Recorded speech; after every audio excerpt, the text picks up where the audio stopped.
चलिए गांधीधाम की उस अविश्वसनीय और सिनेमाई कहानी पर नजर डालते हैं, जहां बिल्कुल शून्य से शहर बसाया गया।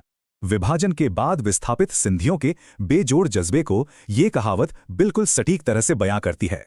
दूरदर्शी भाई प्रताप ने आजाद भारत में अपने लोगों के लिए एक बिल्कुल नई मातृभूमि बसाने का भव्य सपना देखा। विशाल जमीन, सिंधी और कच्छी बोली में समानता और सिल्क रूट जैसे खास रणनीतिक कारणों से कच्छ को चुना गया। बिना किसी आधुनिक पंप के प्राकृतिक पानी और मौजूद रेलवे का बेहतरीन इस्तेमाल करना वाकई एक गजब की दूरदर्शिता थी।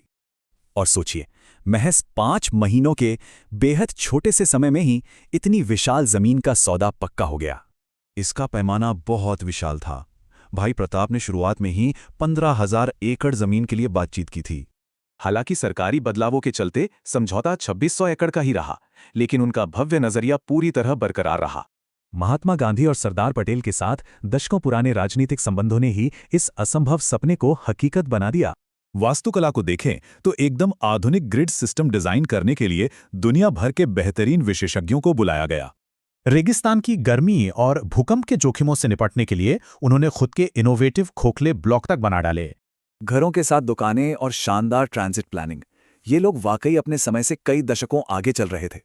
लेकिन यहाँ एक बड़ा सवाल है, विस्थापित लोगों ने रेगिस्तान में ऐसा फलता फूलता शहर कैसे खड़ा कर दिया?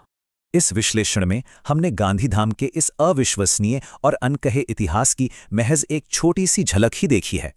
इस शानदार इतिहास को गहराई से समझने के लिए सिंधी बोली ओताक पॉडकास्ट के पूरे एपिसोड्स जरूर देखे जाने चाहिए। तो क्या हम गांधीधाम की रेत में दबे इन अनकहे रहस्यों और इसकी पूरी कहानी जानने के लिए तैयार हैं?